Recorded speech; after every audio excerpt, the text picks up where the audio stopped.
Pare Enric Canet, ara mateix som en un bé immatriculat, com és l'ermita de Sant Roc de Cervià de Ter. Hi havia estat mai vostè aquí? Bé, si em dius Enric a seques, és com prefereixo que em diguis i de tu. D'acord. Bé, mai hi havia estat, és molt maca, és petita i és molt maca, i sí que havia estat a Viladescens, aquí a prop, però no aquí.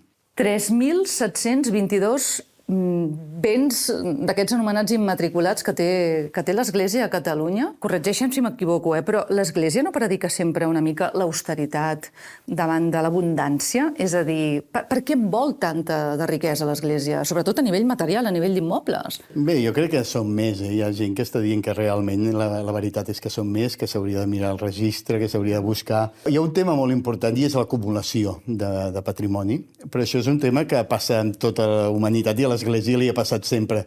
Perquè envoltants, home, perquè alguns els llogarà, altres els vendrà, i en principi com que ningú li havia reclamat, ella els havia anat posant el seu nom i ja veurem. Sí. Com que l'Església té molts anys, ja anirà fent. Potser ara no ho farà, però amb els anys ho farà. Com és allò? No robaràs? T'ho pregunto a tu, com a capellà, com a persona que forma part de l'Església. Molta gent ho considera un robatori. Ho podem considerar un robatori, això? Sí, bueno, clar. Jo crec que és més greu que això, que es faci propi un material que moltes vegades, jo suposo que aquesta sí que em sembla que té propietari, però molts d'ells eren propietat del comú del poble, que el poble era de tots. Llavors això, com que ningú se n'assabenta, clar, jo podria dir que no sé si és robatori o no, però s'hauria de ser molt més transparent. Els pares de l'Església parlaven de la caritat, que després hem parlat molt malament de la caritat.